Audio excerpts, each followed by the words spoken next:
Mini episode 484 of the FDH Lounge is brought to you by the Sports Train, the finest pure sports talk show on both terrestrial and internet radio. Follow them on the web at thesportstrain.net. The FDH Lounge. You want to schedule your life around it. A long time ago, on a gloomy, wet Cleveland spring night, two men stand alone amidst the late-night drizzle. Their voices echo across the vacant station parking lot as they debate the merits of the great American radio show that have been missing for far too long. On that night, an idea was born. That idea became the FDH Lounge.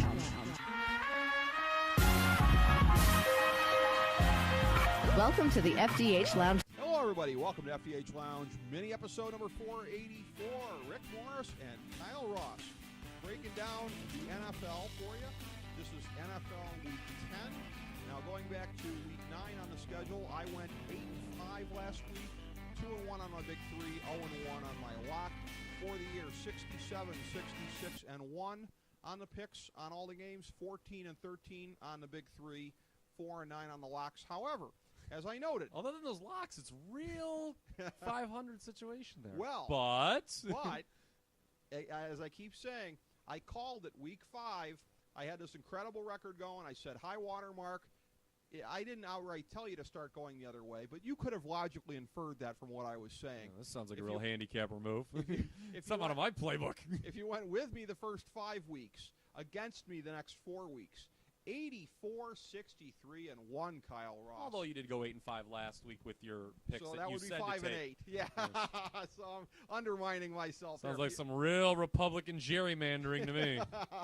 If you went against me, you were 5 and 8 last week, but you, Kyle, last week 2 and 3, but 22 and 17 for the season, still winning, and looking forward to What getting am I back not, in the 22 and black 7? here. Yeah, Yes. back-to-back tough weeks. Yeah, I'm getting very upset at the NFL. I can't happen. figure out the NFL. It shouldn't. It Shouldn't. When are these things bad happen. teams going to start covering? Well, yeah, Spoiler alert, I'm going to pick them to do it again this week. Well, we look forward to hearing all about that. Teams on the bye this week: New England, San Diego, Houston, Indianapolis, Washington, and Minnesota. I was going to say, look, these primetime games, guys, just go favorites and overs. You know, Florida, Georgia lines, the best group in America now, I guess. It's just the squares have won. Well, the squares have won. You know what? It's so frustrating. Betting is not supposed to be that easy. Those nice hotels are not there because favorites and overs win in every primetime game. I wasn't expecting, frankly, anyone to get to mention Florida Georgia line before I was going to get to my joke later, which my joke, of course, being Florida Georgia line right now is ubiquitous, but the Dallas Jacksonville line is completely non-existent. Oh, very good. Okay, got you. You know, so we'll get that out there a little bit early. But very good. I was very proud of myself for coming up with that one. Your writers are working overtime this week, I see. They are indeed. Starting with the Thursday night game, as per always, it's the Battle of Ohio. My 5-3 Cleveland Browns at the 5-2-1 Cincinnati Bengals. They're not your 5-3 Browns if you listen to the AFC podcast, which, by the way, will be spoiler alert. Yes. Following shortly thereafter, this one here, 8:25 Eastern Time Thursday night from Paul Brown Stadium in the Natty. On the NFL Network only with Jim Nantz, Phil Simms, Tracy Wolfson. Fortunately, they do also show it in the local market, so I, as a non-NFL Network viewer, will How still do you not be have able the to see NFL it. Network yet? I have a crappy cable package. I describe myself as a quasi-cord cutter. I still have cable, but it's just a completely limp-ass package. It's horrible. And then I go get Hulu Plus, WWE Network, and all these other things to supplement it. So there you go. But now that everyone knows way more than they need to about my cable situation. You want to make fun of the welfare queens. Hey, I'm paying it myself, unlike Obama voters, okay? Oh! Hey, tell you what, it's Obama voter. I'll tell you what, you take a look at my cable bill, you think I would have voted for Josh Mandel, okay, pal? Get out of my case. Oh, my. Yeah, exactly. By the way, Cleveland-Cincinnati, a very Democrat v. Republican kind of situation here. It kind of is. I was going to say two fraud teams. We don't know in this game who's John Kasich and who's Ed Fitzgerald, but you do have the Bengals laying 6. I'm gonna yield to that and say that they are, of the two, the John Kasich team, the fraud team, but the one that I do expect to go over in this situation. You like them to cover? I like them to cover clean in the middle, if you will. And my biggest thing is here, the Browns have had such complete chaos the last couple weeks since Pro Bowl center Alex Mack went down for the year. I just keep coming back to this. What is Geno Atkins going to do to this offensive line? It ain't going to be pretty.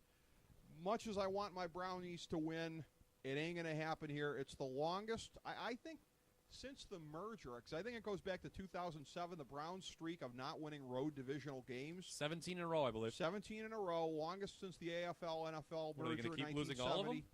Well, they're gonna do it again this week, I'm afraid. I'll take the Bengals to cover in this one because I think, and again, and I've been on record as saying this, I think the Bengals are a fraudulent 5-2-1. Yes, they They're are. just a little bit less of a fraud than the Browns, so I'll take the Bengals. Bengals are a play against team for me, second half of the season. And they might win this game straight up, but I think this line should be a lot closer to a field goal than it should be to a touchdown. I'm recommending a lot of games this week. I'm recommending the Cleveland Browns plus the points. Wow. I think they stay in this one. That doesn't happen very often. I think there is a better chance of them winning this game outright than getting blown out. The Bengals' point differential this year through 8 games is +7. They're going to double that in 1 week? Don't think so. I don't think it'll be a blowout, but I think it could be. You don't often speak of favorites with the backdoor cover, but I could see like a late field goal that takes it from 6 to 9 or something like that. I could just see something like that playing. The underdogs and the unders have to start coming on these primetime games, and I think the best time we've seen to do that is when there's not an awesome quarterback playing for the favorite, like Andrew Luck on Monday. If the Browns don't win, I could give a crap, but as far as if they actually win, then I hope you're right about that being at least a probability I think too much is being made of the Browns' struggles the last 3 weeks. Cincinnati. Have you watched the way that they've played against the league's worst teams? Yeah, Cincinnati sleptwalked that game through Jacksonville. Defensively, gave up a lot of yards. Well, I ask you this, Kyle. 6 yards a play, I think they gave up last week. I ask you this. You have the Bengals who defeated Jacksonville 33-23. Who played worse against Jacksonville, the Bengals or the Browns? Well, the Browns had to play in that tough environment in Jacksonville with all those swimming pools. Yeah, and the hot tub. Just because Team A beats Team B and Team B beats Team C doesn't mean Team A is going to beat Team C. Although I did love to throw it in my dad's face, in 2000, the year that Ohio beat Minnesota, Minnesota beat his alma mater, the Ohio State Buckeyes, I gave him the whole, if A beats B and B beats C, would A beat C? I loved throwing that in his face. Well, I'm sure he loved that. he didn't exactly. Oh, then he said. Then I'm sure he said, "How would OU play in this Big Ten football?" By the way, are we going to get a blue-collar AFC North game here Thursday night? Yes. How about that? And by the way, that's the kind of joke I could only make at the nadir of the John Cooper era. That was my window for ever making fun of Ohio State at the expense of my Ohio University Bobcats. That will unfortunately never come again. On to Sunday's football games, 1 o'clock Eastern Time, Ralph Wilson Stadium, Orchard Park, New York, on CBS. Spiro Ditas and Solomon Wilcots, the immortal play-by-play and color commentary combination here. The 5-3 Chiefs at the 5-3 Bills. Excuse me. Yeah. It may or may not be an eliminator game here. Certainly the team that wins this game is going to be an excellent... Yeah, I don't think it's an eliminator game. I think the winner's just in good shape. I think they are. This is a game where the Bills are in this game. Wow, now they're getting two. They're getting two. They had opened as a 2-point favorite.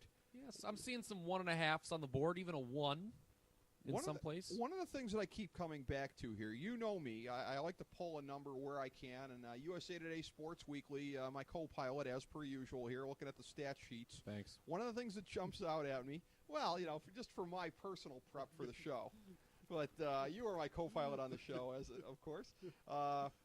Alex Smith, 67.1 completion percentage.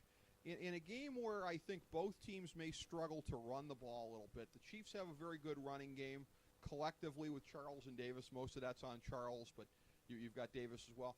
Versus you can run on the Chiefs a little bit more, but the Bills have basically nobody to do it at this point with their injuries. I like Alex Smith being able to keep the chains moving by means other than the run. So I'll say Kansas City to win this one outright and cover the 2. This is the one I thought might surprise you. I'll take Kansas City on the road. Road favorite Ricky. Why would that surprise me? Yeah. I don't like this game. Okay. Based on my preseason predictions, which I had Buffalo in the playoffs and Kansas City regressing, you'd think I would go with the Bills. But that mentality has hurt me the last couple weeks. Kansas City's clearly better than I thought they were. Buffalo, ironically, might wind up having a better record than I thought they would, and I had them in the playoffs. And neither team of these teams can make the playoffs, so that makes any sense. But I'm staying away from this one, man. I really wanted to pick the Bills, but I can't. Not with.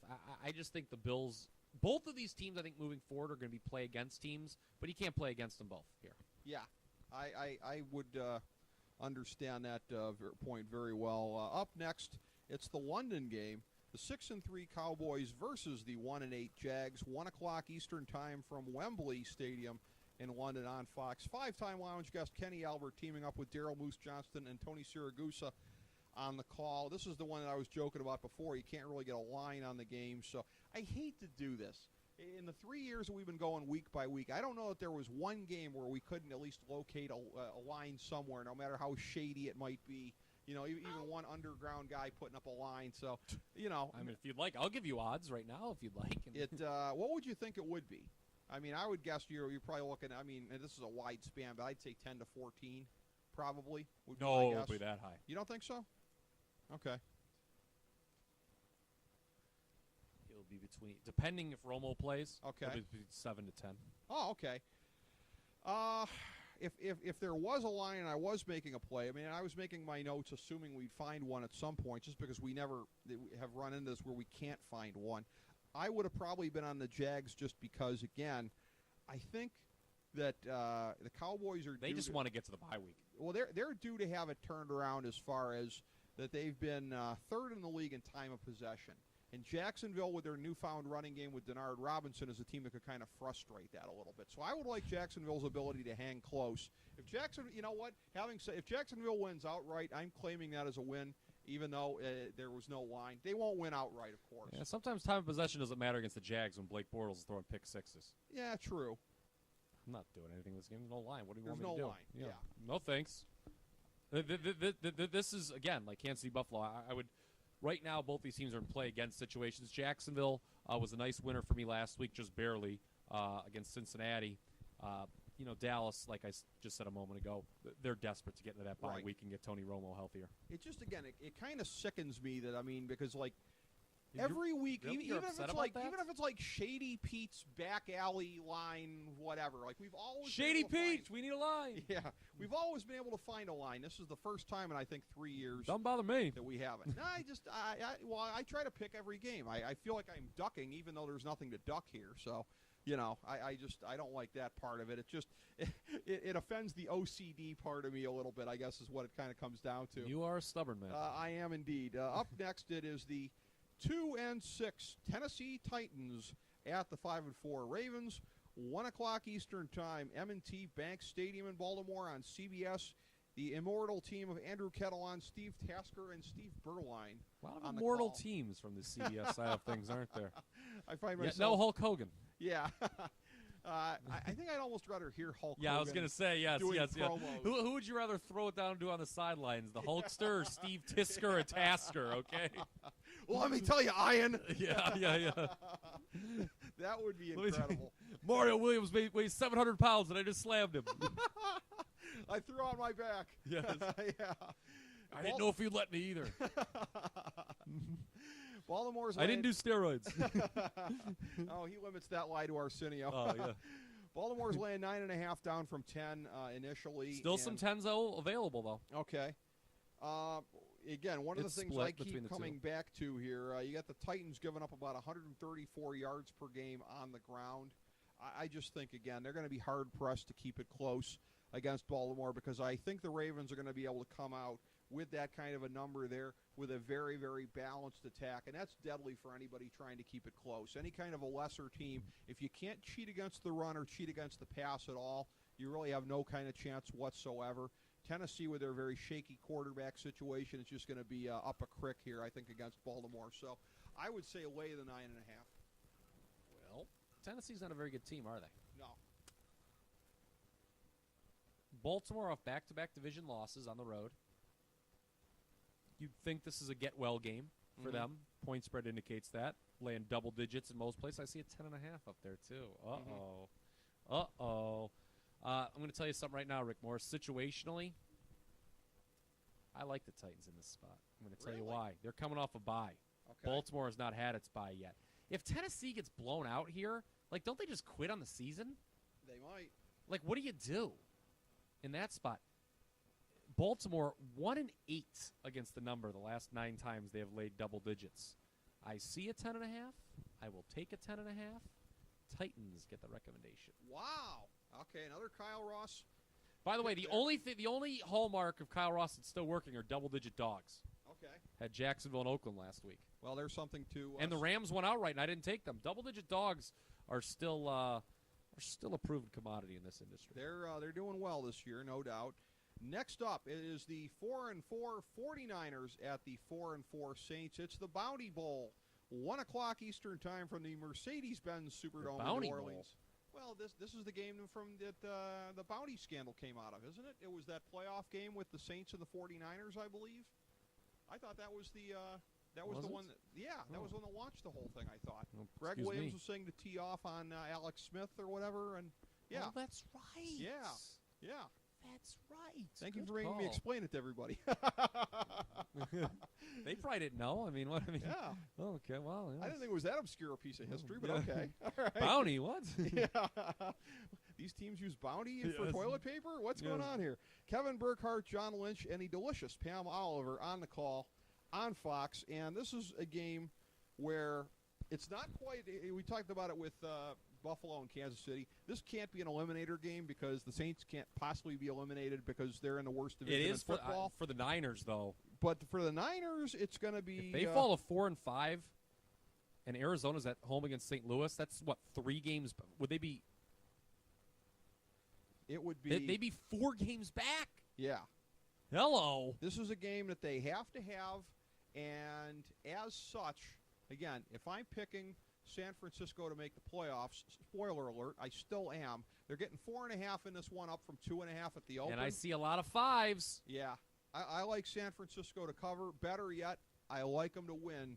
You have posed the question, Kyle Ross. New Orleans can't stay undefeated at home forever, can they? I say no. I say Sunday is when it all happens. I like the 49ers outright on the road. Love where your head's at. Give me the Niners plus the 5. Okay. This one's going to go up higher too. If you like it, if you're like us, like the Niners, wait till Sunday. You're going to get 5.5. Yep. Well, as much as you like that one there, you ain't going to like either side in the next one based on our off-air conversation. It's the 2-6 Falcons at the 1-7 Bucks. Kind of funny now that Tom Brenneman is not the temp on Fox's A-team. He's been busted down to this game here. Tom Jesus. Brenneman, David Deal, and the lovely Tandalora Oakman. What do you say at about Raymond- Joe Buck? I mean, my God. at Raymond James Stadium in Tampa Thanks for nothing, Foam. on Fox. Yeah. He's it's an OU man, isn't he? I don't think so. Or, Tom Brenneman? Or maybe he is. I'll look that up. Maybe he is. Because I don't care about this game, and I'm making no picks on it, so I'm going to look up if Tom Brenneman went to our alma mater. Okay, well, again, for a guy that, thought he did. slobbered over Tim Tebow as he did once on the air, it still wouldn't be nearly as big of a skid mark as us having to claim Jay Mariotti. That is a point of eternal shame for the Scripps School grads among us here. That is just absolutely He shameful. spoke highly of you.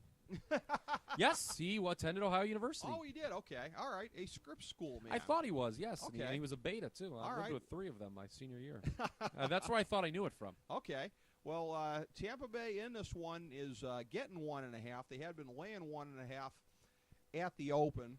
And I don't blame you for not wanting a piece of this one because it's one of the tougher games of the week to pick.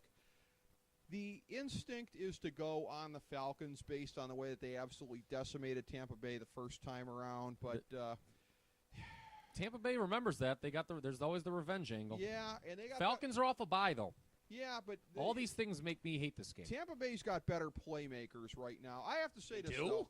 Well, who would you rather have, Bobby Rainey or anybody that Atlanta's got at running back? Keeping in mind about that Antone Antone Smith? Smith, who I have been touting all year, but he should be getting featured more. It's still plotting. Who would you rather have, Matt Ryan I'd or rather have Josh Matt- Tears I'd of rather have Matt- McCown, I'd who rather have apparently Matt may Ryan, start in this game? But here's the thing, though.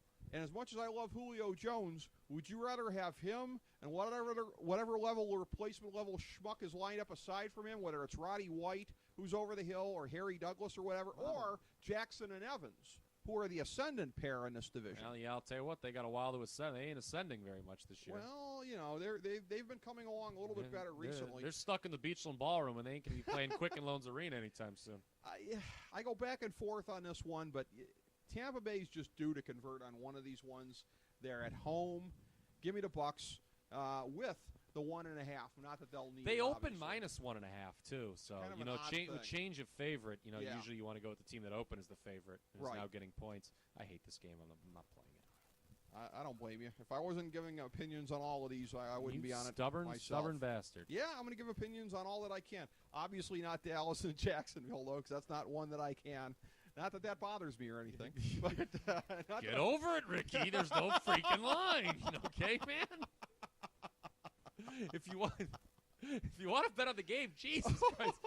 Dallas -8.5. Who are you taking? I would take Jacksonville. Okay, there you go. All right, there we go. For the reasons that I cited. Next up, the Oakland Raiders will try to avenge their loss in the 1977 AFC Championship game.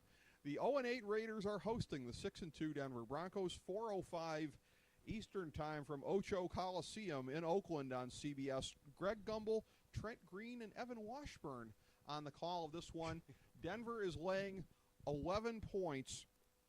I keep coming back to a couple things here. I'm always looking for it seems to me a lot of times whenever a trend gets noticed, that's right about the time that it's due to start going the other way. Yep. There's a couple things that would bother me if I was looking to play Denver in this game. And Laying double digits on the road should be one of them. Well, but here's the thing, though. Turnover ratio, which, again, there's a lot of flukishness to that, as you and I have indicated over time. Oakland's pretty bad in that. Denver's pretty good in that. So, hey, we saw the turnovers bite Manning last week. Yeah, Oakland's due to sort of deliver a few more here as well. Additionally, Raiders are 10th in the league in pass defense. You would think this is a get-well game for Manning, and it could well be.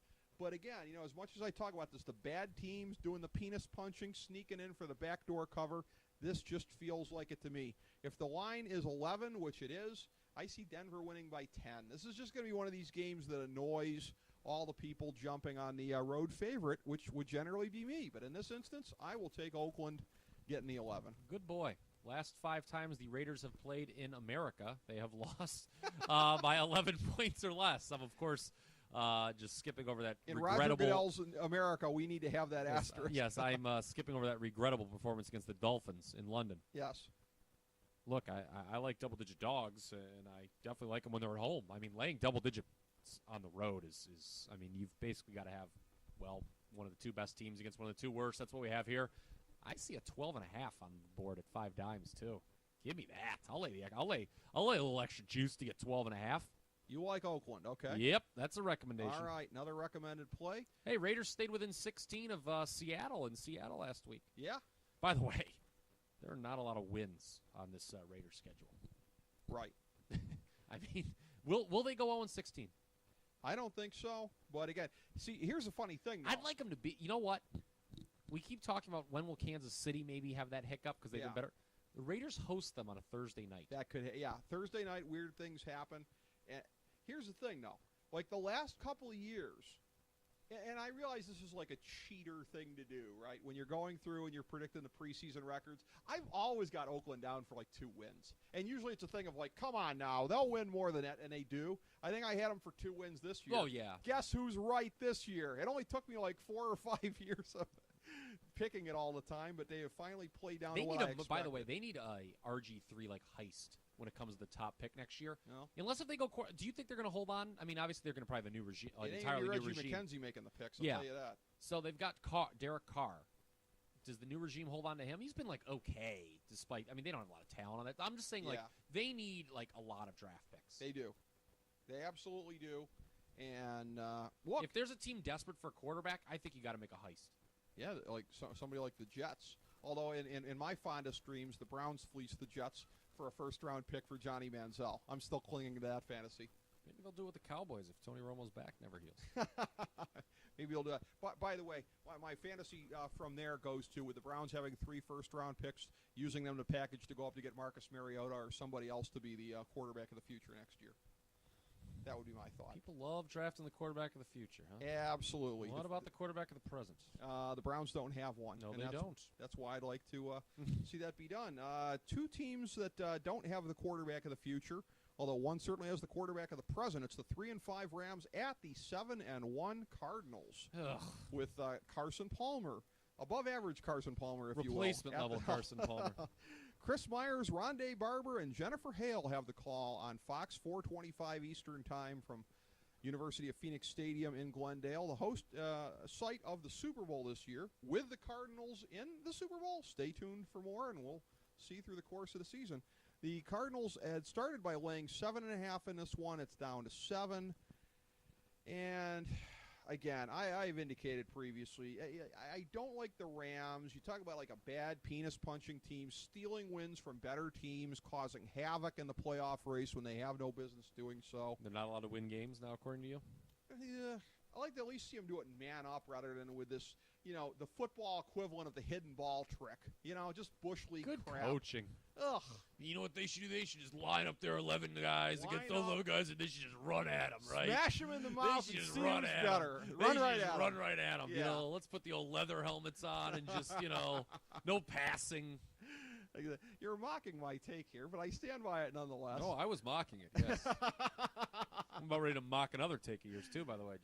I bet. Again, the Rams are just so weak when it comes to that kind of crap. But, again, I could Uh-oh. just the whole just to piss me off They thing have is not a beaten both very Seattle and San yeah, Francisco. the whole just to piss me off thing is not a very scientific prediction on my part, but once in a while I just defer to my gut, and this just feels like a game. I don't think they're going to win outright, but basically just to be annoying. They're probably the most annoying team in the league right now, and they'll probably lose by 5 just to stay annoying and piss off all the bettors and everything like that. Again, it's just a gut feeling on my part without anything else to go on, but I like them getting inside of the 7. They will not piss off this better because I'm taking them. Okay. Rams, there's an 8 on the board at 5 dimes. Get it. The Cardinals are 6-2 against the spread. They've covered 6 of their last 7. The only non-covers, their only loss at Denver. I think we're starting to see them get overvalued. This is the most points they've laid in a game this season. Okay. First time they've laid over 5. So, good spot to go against them. Here's an interesting bit of trivia, as I am still predicting Seattle to make it back to the Super Bowl this year at Arizona. I have to look this up and see. I am a fan of some of the most obscure trivia things as regards the Super Bowl, the World Series, and things like that you could ever possibly find. If Seattle goes to the Super Bowl, because of course they're going to play at Arizona this year, they're in the division. Their game that they're playing this week, Seattle, they're hosting the New York Giants, but last year they played at the Giants in the regular season. I don't think a team has ever gone to the Super Bowl 2 years in a row playing in the Super Bowl host stadium in those 2 years. I'm pretty sure that hasn't happened. Seattle would be doing a first if they did that. And part of that first would be beating the New York Giants this week. It's the 3-5 Giants at the 5-3 Seahawks, 4:25 Eastern Time, Century Link Field in Seattle. The Fox A team of Buck Aikman. Getting ahead of myself here. Excuse me? I'm conflating their names. Buck Aikman and Andrews on the call. That's what happens when I try to run through the announcing names too fast.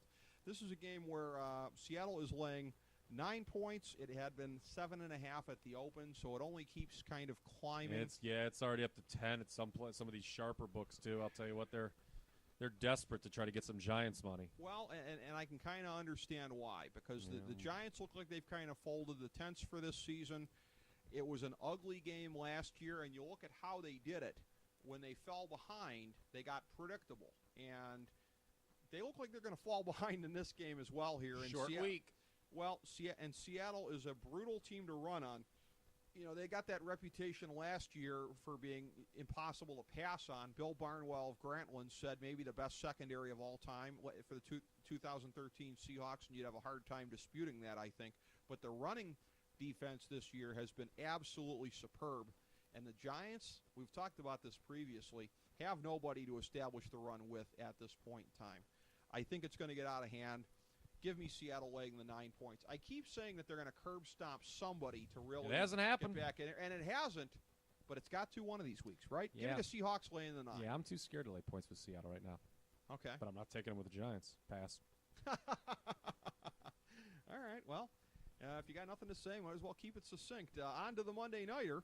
It's the 3-5-1 Panthers fraud at the 6-2 Eagles. 8:30 Eastern time from the Link in Philadelphia on ESPN. Tirico, Gruden, and Salters on the call. And this is a game where Philadelphia is pretty much laying a steady 6 points throughout the course of the week. It's going to be the first game of Mark Sanchez going wire to wire, well, assuming that he doesn't get banged up and out of the game, as did Nick Foles. But for the Panthers, one of the few things they could hang their hat on coming into this season. It's funny, when we were doing the preseason previews, and I would put over that defense, and you, wisely, every time would stop me, you'd be like, you mean the front seven? Like, yes, I do mean the front seven, not including the secondary. Well, that front seven is allowing 131.9 yards per game. So even if Sanchez is having a subpar evening, they'll be They're able missing to... Greg Hardy, by the way, the front seven. That should be pointed out. They are. They still have Luke Kuechly. They still have some excellent players in there as well. Shady McCoy, after a tough start to the season, has had it going better. Philadelphia is not going to be dependent on Mark Sanchez to win the game, versus Carolina would be very dependent on Cam Newton. Both they his always legs are. and Have been ever since he's joined that team. His legs and his arm. Give me Philadelphia, the more diversified offense, laying the 6 points on Monday night. So you want to lay a touchdown with Mark Sanchez? Yeah. You can demagogue it all you want, but the answer is yes. Carolina's got to show. I mean, look, I was as down on this team coming in the year as anybody. I picked them for 5 wins only. Yep. They're 1-6-1. Their last, or is it 1-5-1? They were 2-0. Yeah, so they're 1-5-1. They've only lost 5 games. They're 1-5-1 the last 7 weeks. I'm not going to recommend this, but I might be inclined to take the points. I mean, eventually these underdogs have to start covering in prime time, don't they? You got to think so, but not a recommendation on Carolina. Yeah, I'm very leery. I have to see Mark Sanchez play. He looked all right against Houston last week. This is not the spot where it happens. 3 games to go still, and wait a minute, what am I talking about? You're here this week. We don't have to get this in. Yeah, I was going to say, yes. They usually say, hurry your ass up, Kyle. Stop babbling incoherently, Kyle. You said that last week, Kyle. No one gives a shit, Kyle. You're paraphrasing me. Yes. You're revising and extending my remarks, as they Okay. say in our Congress here. Yes. For the first of my big three plays this week, it's the 6-3 Steelers at the 1-8 Jets. 1 o'clock Eastern time from MetLife Stadium. Surprise in me, East Ricky. Rutherford on CBS. Kevin Harlan, Rich Gannon on the call. This is one where Pittsburgh is laying 5, up from 2.5 at the open. And it's going to keep climbing. But here's the thing: is it going to keep climbing enough? Because my first thought is it opened at 2.5. But then reposted. They took it down. Okay. That was because remember the Steelers played on Sunday night. Yeah. So the line actually opens before their game. Okay. So All it was right. taken down and it was Still. reposted at 4. Still, as absolutely horrific as the Jets have been this year, And they have been horrific. I'm on the Jets because I'm looking at this. This is a Why Ask Why special, and in a week where I don't feel strongly about any of the games here, I'm struggling to get 3 out there as recommended plays. How are the Jets only getting 5? What do the wise guys know that I don't know? Hence, I'm on the Jets. All the wagering in this game is on Pittsburgh, over 90%. Yeah. As of Wednesday. Public's usually wrong. Especially when it's that lopsided. I don't know how the public's Jets, wrong. The Jets have one of the worst ATS records in the league. They've covered 1 game. It was a Thursday nighter against New England, And by the way, they are- in New so they're England. due. Look, they have to cover sooner or later, don't they? Going into the bye, Pittsburgh, look, they've gotten real hot after everyone was writing them off. Yep.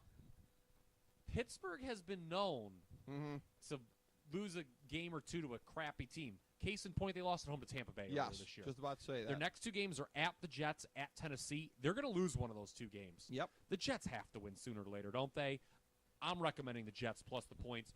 Another one like San Francisco, wait till Sunday. You're going to be able to get more points. I'm not even saying they're going to win, but, I don't think they're going to lose by a field goal and you still cover. Yeah, I think this line will get up to 6. Yeah.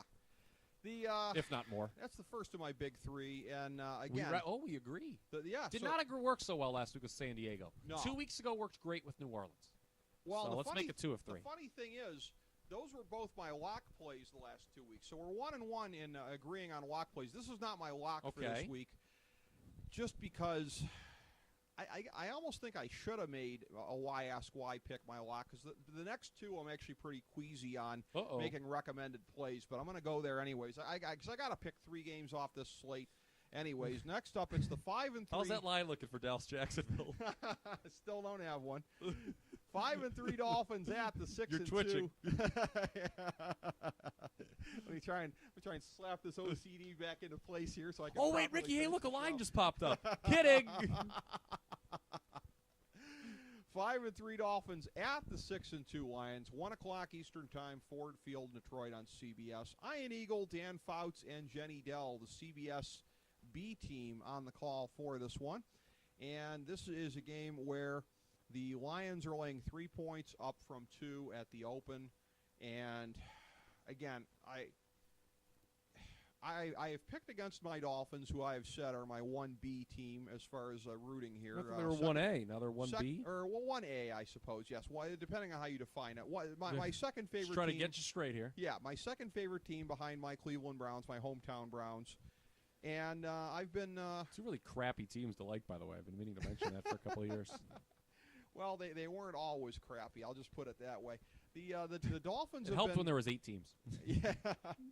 The Dolphins have been giving me a lot of L's this year picking against them. And you know what? Again, Where'd they come from? I love the Dolphins. So, if they can do it again, as much as I hate to lose a big 3 play, I won't mind.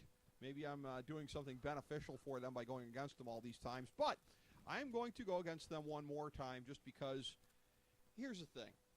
On the road, in an unfriendly atmosphere. Now, granted, it's all bandwagon fans because, where were all these people when the Lions were, the Lions, right? But it's going to be a tough dome to play in on Sunday. And Detroit's passing defense has been absolutely sterling. Only 9 passing touchdowns they've given up during the year. Their run defense hasn't been that bad either. It's been very good. But I'm looking at this going, you want me to be on Ryan Tannehill in this situation? Nope. I will not be. Give me Detroit laying the 3 points. Interesting. So you just laid out a few minutes ago how the last 2 weeks I have agreed with you on your lock, and we have won one of those, lost the other. This week I am going to agree with you on the two of your big 3 that are not the lock. Okay. I like Detroit, a rare favorite play from yours truly. Okay. Let's take a look at Miami's 3-game win streak. Let's give them some credit. But they beat Chicago, who's kind of a sorry no-account bunch. Yeah. Am I upsetting you for later?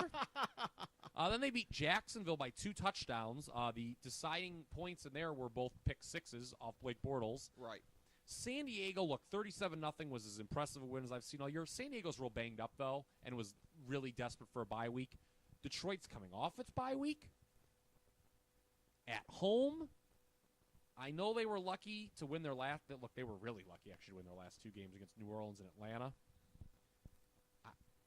Give me the Lions laying points. I think they match up well with Miami. Well, at 37-0, first of all, again, it looks like it could be a letdown spot coming off of that. Second of all, we've talked about this this year on the show, outlier games. Do we still put a lot of credence on Kansas City being way better than New England at this point? I mean, we have to let go of some of these notions here of anything really meaning that much. Okay. So, I agree with you on that. We come now to my 1,000-star gold-plated lock of the millennium for NFL Week 10. My lock plays during the season, 4 and 5. The Bears, who are 3 and 5, they are taking on the Green Bay Packers at Lambeau. 5 and 3 are the Packers. 8:30 Eastern Time from Green Bay on NBC. Michaels, Collinsworth, and Tafoya, the Sunday night crew, on this one. This is a spot where Green Bay is laying 7, down from 7.5 at the open. And again, I know you think that I sometimes put too much emphasis on the yards per game given up on the ground, particularly when we're talking about the Packers, but over 153 yards per game. I understand it didn't bite them the first time they played Matt Forte, but the law of averages says if you're that weak at stopping the run and you're playing a team like the Bears, it's not going to be good. I don't know if you have a strong memory of this or not, and I don't remember if you were on the Bears in this situation, but I shall consult my trusty notes for the season. When was this? And see. I'll tell you. Week 2, we were both on this. This feels a lot to me like that Bears 49ers game when everyone was counting out the Bears. And again, if I believe that the Bears have even a faint hope remaining for the playoffs and that they're not going to go 3-6, I have to like them in this spot. I think they could win outright. They've been too bad against Aaron Rodgers too many times. That's true. They got waxed in Chicago, although the total yardage was fairly even, if I remember. They did. Yeah, and that pendulum's going to swing the other way one of these times. Why not this time? My 1,000-star gold-plated lock of the millennium for NFL Week 10 is the Chicago Bears getting 7 Sunday night against the Packers. Your thoughts, Kyle Ross? They're getting 7.5 in some places and 8-1. I'd take more points if I was you. I do not like this game at all. Okay. I am passing on this game. I agree with you. Chicago's due to turn it around. Yep. But Green Bay, both teams are off a bye. So I don't know. Green Bay, I think, is due to go on a monster run the second half of the year. You wouldn't like the Bears even with the hook, huh? I mean, a division dog getting that many is usually good, but favorites off a bye are usually profitable. I've got a lot of indicators going against each other here. Okay. Well, that's not going to be a pick for you, but your picks for this week. I have 7 of them. Yeah. You have a favorite in there. Mark this down that this week Kyle had a favorite. It's the Lions. Your other picks, St. Louis, Oakland, a real rogues gallery there. Keep it going. San Francisco, Tennessee, the Jets, and the Browns. The Browns. Those are your picks. So just another week at the bottom here for me. My big 3, actually, again, agreeing with you on 2 of them, Detroit and the Jets. I also have for my lock pick, Chicago on Sunday night. So, again, as I knew it would be, Kyle, a lot of fun convening with you in person. As always. Folks can also check out this way, coming shortly, our AFC and NFC previews for the rest of the season and our midseason analysis. So you can check that out in the forthcoming days here on the FDH Lounge. Want to thank you, as always, my friend, for being a part of this, and thank you all for checking us out on mini episode number 484 of the FDH Lounge. As we bring the show to a close, we would like to extend our deepest gratitude to NBC, CBS, ABC, Fox, all Clear Channel affiliates, TNT, TBS, USA, UPN, Deadspin.com, YouTube.com, YTMND.com, MySpace.com, various blogs, Fox News, CNN, CNBC, MSNBC, IamBoard.com, Billboard.com, Google.com, ESPN, ESPN2, ESPN News, ESPN Classic, NBA TV, NFL Network, Sports Time Ohio, Athlon Magazine, Comedy Central, Cartoon Network, The Boomerang Channel, QVC, BET, The Spice Channel, Steno Notebooks, Manwich, Papermate Office Supplies, Waitresses, Strippers, Bartenders, Garbage Men, Janitors, Microwave Popcorn, the writers of The Office, Scrubs, Entourage, My Name is Earl, Oz, Metalocalypse and the Boondocks, Aquafina, and the Periodic Table of Elements.